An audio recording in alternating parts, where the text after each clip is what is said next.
कल शहर भर के माता मंदिरों में और घरों में पूजा पाठ है, हवन है और नौवीं पर पूरे शहर भर में 1000 से अधिक भंडारे हैं। शहर भर के अंदर आपको कल परसों भव्य भंडारे होते दिखेंगे। शाम को 5 बजे से शुरू होंगे, रात भर तक, रात को 11-12 बजे तक चलते रहेंगे। कैलाश जी का कहना वाजिब भी है। इंदौर सफाई के मामले में एक नहीं 10 शहरों को भी सुधार सकता है। इंदौर के शहर की जो टीम है उसके साथ ताल से ताल मिलाकर अगर चलेंगे तो सफाई में गंदगी से बाहर निकाल पाएगा और स्वच्छता का वहाँ पे भी नया नवाचार कर पाएगा। जो आपका बिलावली तालाब है उसका जो कैचमेंट एरिया है वो 250 एकड़ का है। मैं सोचता हूँ बहुत बड़ा एरिया होता है जहाँ से पानी आपके शहर के लिए, तालाब के लिए आता है और ये अब धीरे धीरे खत्म हो रहा है। इसलिए भी पानी की वहाँ दिक्कत होने लग जाएगी। यदि इसको नहीं रोका गया तो आने वाले समय में हम जो है खाली हाथ हो जाएंगे। और तो दिग्विजय सिंह जी इंदौर आए थे क्षेत्र क्रमांक 4 में और वो सराफा से होते हुए उनको जाना था और उस बीच में विवाद बना।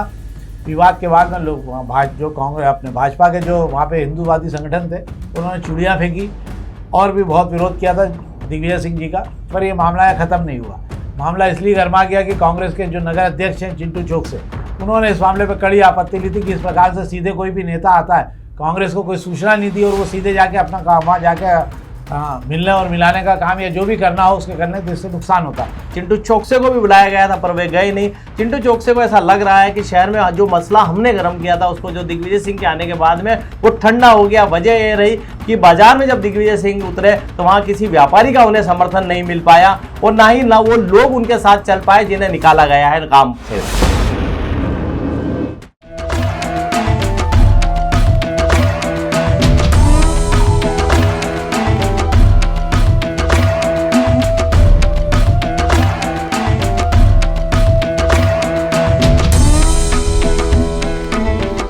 नमस्कार, शाम के अखबारों की चर्चा चाय के साथ। आज 29 सितंबर है। दिन में ही पानी गिरा इंदौर में और रात में ही पानी होता रहा। अंततः धीरे धीरे झटके खा के मुझे लग रहा है कि हम 38 इंच के लगभग पहुंच जाएंगे और पहुंच भी गए हों तो कोई आश्चर्य की बात नहीं है। और मुझे लग रहा है अभी 2-4 दिन बारिश का और दौर है तो किनारे आ जाएगी गाड़ी 40 इंच के लगभग। फिर इसके बाद भी कई तालाब शहर में खाली पड़े हुए हैं। ये बड़ी दुखद स्थिति है। क्यों? क्योंकि उसके कई कारण भी हैं, उस पर हम बाद में भी बात कर लेंगे। क्योंकि कई जगह तालाब के कैचमेंट एरिया जो है ख़त्म हो गए और उसके कारण पानी तालाबों में नहीं पहुंचा है। केवल यशवंत सागर ही लबालब भरा है, हम पहले भी आपको बता चुके थे। और इसी के कारण जो है आने वाले समय में किन तालाबों की दिक्कत क्या होगी ये भी हम किसी दिन बात करेंगे उस पर। और इन समय तालाबों की हालत बहुत अच्छी नहीं है, इस पर हम बात करते हैं। और हम सबसे पहले खबरों की बात करते हैं। कल अष्टमी भी है। कल शहर भर के माता मंदिरों में और घरों में पूजा पाठ है, हवन है और नौवीं पर पूरे शहर भर में 1000 से अधिक भंडारे हैं। शहर भर के अंदर आपको कल परसों भव्य भंडारे होते दिखेंगे। शाम को 5 बजे से शुरू होंगे, रात भर तक, रात को 11-12 बजे तक चलते रहेंगे। शिखर जी शुरू करें अपन? जी बिल्कुल। हम आज अग्निबाण खबर से शुरू कर रहे हैं। अग्निबाण में 1, 2, 3, 4, 5, 6 पेज तक कुछ नहीं है। 6ठे पेज पे है खबर है फिर जिस पर हम बात करते हैं। एक तो आपको मालूम ही होगा कि महापौर ने पुष्पमित्र भार्गव जी ने जो है देपालपुर के साथ MOU किया, देपालपुर नगर परिषद के साथ में। और अब हम वहाँ का कामकाज का, सफाई का जो है नेतृत्व करेंगे, उनको मार्गदर्शन देंगे। क्योंकि हम जो है स्वच्छता के और कई उसके अभियान के हम MD हो गए, मतलब मास्टर ऑफ डिग्री हो गई हमारे पास में इसकी सफाई व्यवस्था की। तो हम मास्टर डिग्री ले चुके हैं, इसलिए हम दूसरों को बताएंगे कैसे साफ़ सफाई होनी चाहिए। और देपालपुर को गोद लेगा नगर निगम, सारे खर्चे उठाएगा, क्या करेगा तो मुझे नहीं मालूम है। पर उस समय शायद कैलाश जी ने भी कह दिया कि 1 नहीं 4 नगर परिषदों का काम आपको करना और 4 नगर परिषदें जो है सुधारने का काम।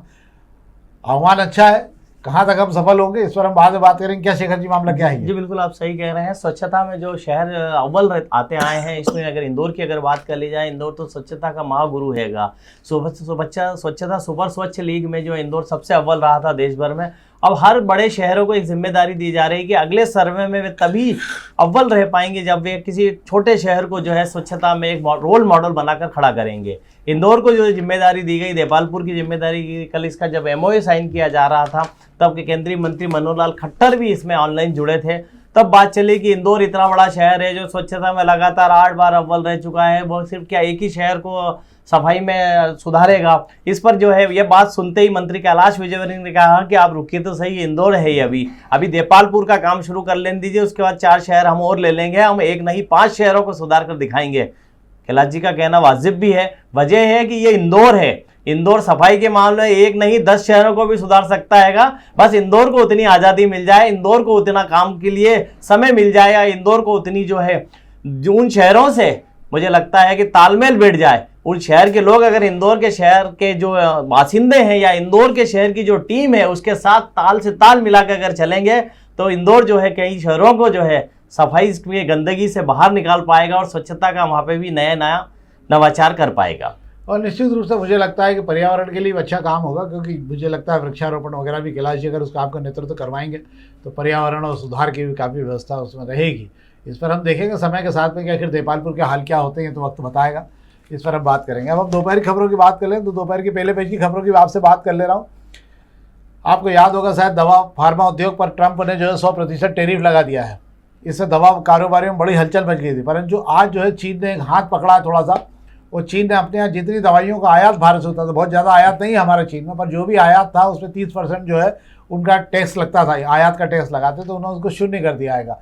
इससे थोड़ी सी राहत मिलेगी दवा कारोबारी को कि हमारे जो जेनेटिक दवाइयों का कारोबार है वो तो बहुत सस्ता भी है और दूसरे देशों को फ़ायदा होगा। तो मुझे लगता है कि शायद चीन को इसका लाभ मिले और भारत के ही फार्मा उद्योग को इसका लाभ मिल सकता है। एक और खबर है पहले पेज की जो मैं आपको बताना चाहता हूँ कि अभी हाल एक वोट चोरी का मामला और बिहार में पकड़ा है और बड़े रोचक तरीके से पकड़ा है।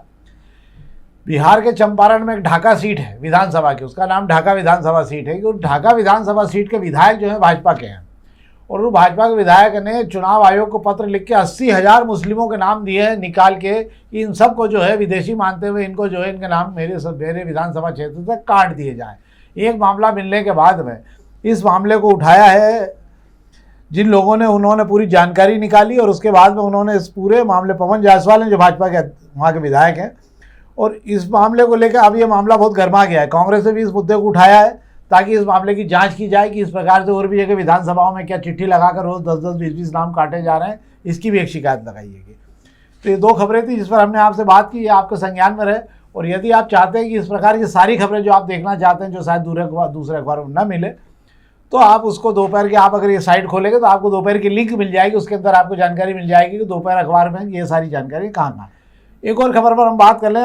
कल रात को मुख्यमंत्री जी यहाँ आए थे, गरबों के कई आयोजन में गए, कनकेश्वरी धाम में भी गए थे, साकेत वगैरह में भी गए थे, रात को यहाँ रुके थे। आज सवेरे में चिड़ियाघर गए थे क्योंकि चिड़ियाघर में बाइसन आए, अफ्रीकन बाइसन आए, शुतुरमुर्ग आए अफ्रीका से, तो आज देखने गए थे। और आप ये मध्य प्रदेश का सबसे बेहतरीन चिड़ियाघर में शामिल हो गया इंदौर का।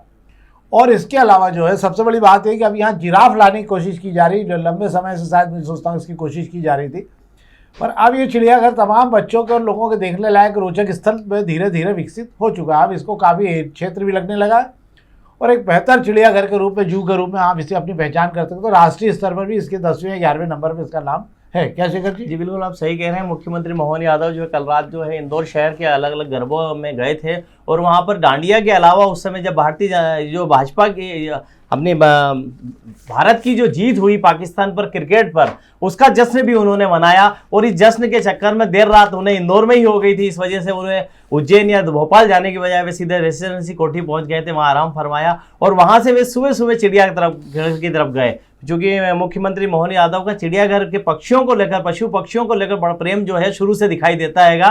वे फिर पहुंचे थे और इस इंदौर के चिड़ियाघर में जो है बाहर से पक्षियों को लाना और बाहर से जो जिराफ को लाने की सोच भी उन्हीं की सोच हैगी। पक्षियों के बीच में रहे, पक्षियों को हाथ पर बिठाया, दाना तक भी चुगाया। मुझे लगता है कि मोहन यादव जी जो है पक्षियों के प्रति जो प्रेम दिखाते हैं, मुझे लगता है यही वजह है कि इंदौर का चिड़ियाघर की जो पहचान है जो है मुझे लग रहा है मध्य प्रदेश में अलग ही होती जा रही है। और यहाँ पर अभी आने वाले समय में मैं आपको बता दूं 14D का थिएटर बनने जा रहा है, जिसके अंदर आपको वे तमाम सुविधाएं और इस तरीके का एक्वेरियम देखने को मिलेगा कि आप देश भर से लोग देखने के लिए इंदौर में आएंगे। अब हम प्रभात खबर खबर की बात कर लेते हैं। प्रभात खबरों में दो खबरें हैं जिस पर हम बात करना चाहते हैं। एक तो 2 तालाब है जिन पर नगर निगम 13 करोड़ रुपये खर्च करेगी। एक तो बिलावली का तालाब है जिस पर 10 करोड़ रुपये खर्च हो रहेंगे और छोटा सिरपुर तालाब इसमें 3.25 करोड़ रुपये खर्च किए जा रहे हैं। तालाब तक पानी कैसे क्या आता है, इसका वेटलैंड का दर्जा भी इसको दे रखा हैगा, पर इसके बाद भी इसमें पानी इस बार इसमें भी कम पहुंचाएगा। तो शायद नगर निगम जो 13 करोड़ रुपए खर्च कर रही है वो उसके रखरखाव पे खर्च कर रही है, पर कैचमेंट एरिया और वेटलैंड एरिया सुधारने के लिए नगर निगम कोई प्रयास अपनी तरफ से अभी तक करने की कोई जानकारी मेरे पास भी नहीं है। क्या शेखर जी? जी बिल्कुल, आप जो बता रहे हैं मैं आपको बता दें, जैसे शुरुआत आपने की थी कि बारिश का दौर चल रहा है, 40 इंच के बाद जैसे तैसे पहुंच जाएंगे, तालाब नहीं भर पाए हैं। तो मैं आपको बता देता हूं इंदौर शहर का जो शहर के अंदर का सबसे बड़ा तालाब है बड़ा बिलावली तालाब हैगा। और इस बड़ा बिलावली तालाब जो है इस बारिश के मौसम में एक बार भी पूरी तरह से लबालब नहीं भर पाया था, ये आपकी जानकारी के लिए मैं बता देता हूँ। और इसके नहीं भर पाने की जो वजह है, इसको जो लिंक जो चैनल है जहाँ से पानी जो है इस तालाब में आता है, उस चैनल की जो है उस वक्त मरम्मत बाकी है, वो चैनल कमजोर हो चुकी है कि उस चैनल की सफाई तो गर्मी के दिनों में कर दी गई थी, लेकिन उससे बहता हुआ पानी उसमें टिके और पानी सीधा तालाब तक पहुंचे। इसके लिए नगर निगम जो है अब 10 करोड़ रुपए खर्च करने जा रहा है। उसकी पाल मजबूती की जाएगी। पाल मजबूती रहने से जो पानी है अंदर टिक पाएगा और बड़े बिलावली तालाब में जो पानी रहता है उसकी वजह से शहर के आसपास के इलाकों, जो उस तालाब के आसपास का इलाका, उसका जल स्तर बना रहता है, तो गर्मी में पानी की दिक्कत नहीं आती है।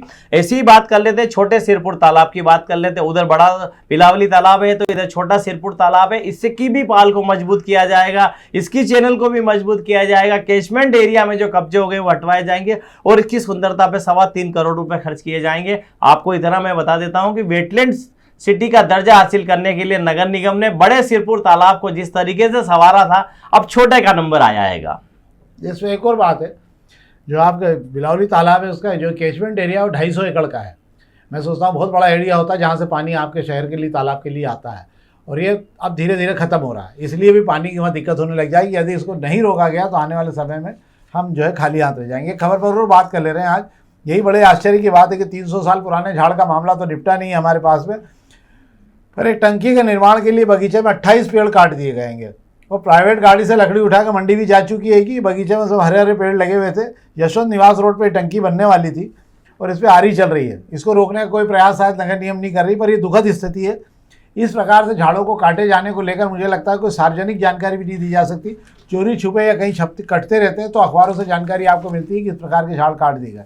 झाड़ लगाने की बात हम बहुत करते हैं, पर जहाँ झाड़ कटते हैं वहाँ की नहीं। कल रोड नंबर 2 परदेसीपुरा पर भी, जो रोड नंबर 2 में कनकेश्वरी बगीचे के आसपास के तमाम झाड़ को कल काटा गया रात को, और कोई हवा नहीं लगी गई कि कौन कौन से झाड़ों को छटनी के नाम पे कम कर दिया गया है। क्या शेखर जी? जी बिल्कुल आप सही कह रहे हैं। जिस टंकी को लेकर ये पेड़ काटने की बात कही जा रही है, टंकी जहाँ बन रही है वहाँ शहर के जिम्मेदार लोग रहते हैं, मैं आपको बता देता हूँ। और वहाँ पे ये टंकी के पेड़ जो काटे जा रहे हैं, पेड़ नगर निगम खुद कटवा रहा है। टंकी बनानी है, अब चोरी छुपे तो कर नहीं सकता, खुलेआम किया जा रहा है। हालांकि अब जो नया प्रावधान आया है उसके अंदर नगर निगम अगर एक पेड़ को भी अगर काटता है तो उसके बदले में उसे 10 पेड़ लगाना होते हैं, और उसकी मंजूरी पहले नगर निगम पेड़ काटने की आपको मंजूरी देता था, पर अब चूंकि नगर निगम को कहीं पेड़ काटना है तो उसकी मंजूरी के लिए कलेक्टर ने जो एक नई व्यवस्था की है, उसके अंदर जो है वन विभाग के एक अफसर को अधिकृत किया गया है, जिसे वृक्ष अधिकारी नाम दिया गया है, उससे मंजूरी लेनी होती है। क्योंकि नगर निगम का काम है टंकी बनाना है, खुलेआम कटिंग, पेड़ों की कटाई हो रही है। एक तरफ बात करते हैं पेड़ लगाने की, बात करते हैं एक पेड़ माँ के नाम लगाते हैं, माँ के नाम की बगिया बना रहे हैं, और दूसरी तरफ खुद ही जो है पेड़ों पर जो है कुल्हाड़ी चलाए जा रहे हैं। दुखद है ये, पर मुझे लगता है शायद वो वृक्ष मित्र को भी नहीं मालूम होगा कि वहाँ पेड़ कट गएंगे और कट के बाहर भी हो गए होंगे। हम पत्रिका खबर की बात कर लेते हैं, तो पत्रिका खबर में जो है धार देवास क्षेत्र का जो है क्षेत्रफल विस्तार हो रहा है। इंदौर मेट्रोपॉलिटन का जो एरिया था उसका रीजन जो है, मतलब जो रीजन को बढ़ाने का काम, मतलब आकार बढ़ रहा है उसका। किस क्षेत्र में बढ़ रहा है तो मुझे नहीं मालूम, पर ये जरूर है इसके अंदर की पूरा क्षेत्र को बढ़ाया जा रहा है। किन किन एरिया में बढ़ेगा, क्या शेखर जी पूरा मामला है? जी मेट्रोपॉलिटन का जो एरिया जो तय किया जा रहा है, मैं आपको बताता हूँ, इसके लिए राज्यपाल से मंजूरी के लिए ड्राफ्ट भेजा गया था। उस मंजूरी के वहाँ पर जो निकल के चीजें आई, बाद में बड़ा बदलाव हुआ है। पहले जो बात हुई थी उसके बाद में एरिया बढ़ाया गया है। मेट्रोपॉलिटन अपने आप में एक एक्ट लाया जा रहा है। इस एक्ट के बाद में एक अलग से विभाग बनेगा जो एक रीजन को, इंदौर रीजन के आसपास के शाजापुर, धार, आपके उज्जैन, देवास, इन सब इलाकों को लगाकर एक नया विकास का, डेवलपमेंट का मॉडल जो है ये तैयार करेंगे, और इसी के थ्रू इस पे काम होगा। हालांकि मुख्यमंत्री मोहन यादव की मंशा है और ये उनका ड्रीम प्रोजेक्ट भी हैगा, पर ये असल में जमीन पर कब तक आएगा देखना होगा। क्योंकि सरकार का जो है, मुझे ऐसा लगता है कि समय जो है बड़ी तेजी से कम होता जा रहा है, समय कार्यकाल निकलता जा रहा है। मोहन यादव की मंशा रहेगी वो समय से पहले मेट्रोपॉलिटन को ले आए। हालांकि उन्होंने जो है इसको पास करा लिया हैगा, पास तो हो चुका है सदन में ये, पर इसको जमीन पर आने में थोड़ा वक्त लग रहा है। इसमें जितनी तेजी होगी उतनी हमें कुछ नया बदलाव देखने को मिलेगा। ये तो थी अखबारी खबर, इस पर हमने आपसे बात की और आपको शहर की जानकारी दी हमने आपको। अब हम एक बात कर लेते हैं। कल नहीं, परसों दिग्विजय सिंह जी इंदौर आए थे, कांग्रेस के राज्यसभा सदस्य से, पूर्व मुख्यमंत्री हैं, और वो जो है सीधे आने के बाद में सराफा में इन दिनों जो है क्षेत्र क्रमांक 4 में एकलव्य गौड़, जो माननीय गौड़ जी के चिरंजीवी हैं, उनके द्वारा एक अभियान चलाया गया था, और उन्होंने तमाम क्लॉथ मार्केट वगैरह में दुकानदारों से कहा था कि अपने यहाँ मुस्लिम कर्मचारियों को रखना बंद कर दें। इसको लेके मामला बहुत हुआ था। फिर मुस्लिम कर्मचारियों ने भी एक सड़क पर रैली वैली निकाली थी और उसमें विरोध किया था इन सारी बातों को लेकर। अब ये मामला ज़्यादा गर्म होने के बाद दिग्विजय सिंह जी जब आए थे और वो सराफा से होते हुए उनको जाना था, और इस बीच में विवाद बना। विवाद के बाद में लोग जो कांग्रेस अपने भाजपा के जो वहाँ पे हिंदूवादी संगठन थे, उन्होंने चूड़ियाँ फेंकी और भी बहुत विरोध किया था दिग्विजय सिंह जी का। और दिग्विजय सिंह जी अपनी बात करने के बाद में यहाँ रुका और उसके बाद वो यहाँ से मुस्लिमों के पक्ष जानने के बाद में सारी बात होने के बाद वो यहाँ से जा चुके थे। पर ये मामला ख़त्म नहीं हुआ। मामला इसलिए गर्मा गया कि कांग्रेस के जो नगर अध्यक्ष हैं चिंटू चोकसे, उन्होंने इस मामले पर कड़ी आपत्ति ली थी कि इस प्रकार से सीधे कोई भी नेता आता है, कांग्रेस को कोई सूचना नहीं दी और वो सीधे जाके अपना काम वहाँ जाके मिलने और मिलाने का काम या जो भी करना हो उसके करने, तो इससे नुकसान होता है। अब कांग्रेस के अंदर भी खींचतान हो गई, क्योंकि जिला कांग्रेस अध्यक्ष के तो वहाँ पहुँच गए थे विपिन वानखेड़े जी, पर ये चिंटू चौक से नहीं जा पाए थे। अब इस मामले को लेकर जो है वहाँ शायद कुछ बातचीत भी हुई थी। क्या हुआ था शेखर जी? पूरा बिल्कुल मैं आपको बता देता हूँ कि दिग्विजय सिंह का जो इंदौर आने का प्रोग्राम बना था, उसके अंदर अचानक जो शीतला माता बाजार जाने का भी प्रोग्राम जोड़ दिया गया। दिग्विजय सिंह का जो इंदौर आए थे, दिग्विजय सिंह इंदौर आए थे जब वे एक प्रेस कॉन्फ्रेंस लेने वाले थे और वे कोर्ट जाने वाले थे। इसके अलावा कोई कार्यक्रम जो उनका दिक्कत आया था उसमें ये शामिल नहीं था कि वे शीतला माता बाजार भी जाएंगे। शीतला माता बाजार इंदौर में सुर्खियों में इसलिए भी है कि एकलव्य सिंह गोड ने जो लव जिहाद को रोकने के लिए वहाँ पर जितने भी व्यापारी है उनसे कहा है कि वे मुस्लिम कर्मचारियों को जो है काम पर ना रखें। उसके बाद मामला थोड़ा सुर्खियों में आया। हालांकि शहर कांग्रेस ने इसके खिलाफ जो है कमिश्नर कार्यालय पर आंदोलन करके ज्ञापन भी दिया था। उस मामले में जो है आपको बता दूं, दिग्विजय सिंह आए उसके एक दिन पहले जो है कांग्रेस का एक दल प्रदेश अध्यक्ष जीतू पटवारी की अगुवाई में जो संभायुक्त कार्यालय पे संभायुक्त से मिलने भी गया था। उन्होंने भी इस पर आपत्ति जताई थी कि एकलव्य सिंह गोड का की जो फरमान है वो गलत है, शहर की फिजा बिगाड़ने वाला हैगा। इसको लेकर जो चर्चा चली रही थी, इस बीच दिग्विजय सिंह का आना होता है और सीधा शीतला माता बाजार में जाना होता है। हालांकि उनके साथ ज्यादा कांग्रेसी गए नहीं, पर जो गए चिंटू चौकसे को भी बुलाया गया था पर वे गए नहीं। चिंटू चौकसे को ऐसा लग रहा है कि शहर में जो मसला हमने गर्म किया था उसको जो दिग्विजय सिंह के आने के बाद में वो ठंडा हो गया। वजह यह रही कि बाजार में जब दिग्विजय सिंह उतरे तो वहां किसी व्यापारी का उन्हें समर्थन नहीं मिल पाया और ना वो लोग उनके साथ चल पाए जिन्हें निकाला गया है काम से।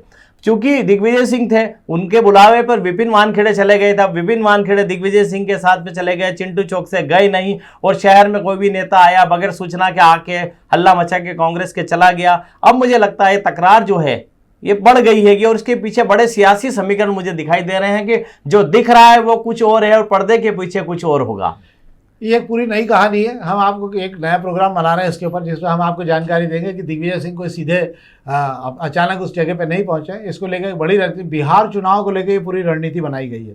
इस पूरे मामले को बिहार की 52 सीटों पर प्रभाव डाला जा सकता है जो यहाँ पे हुआ है और उसे लेकर ये पूरी रणनीति बनाई गई थी।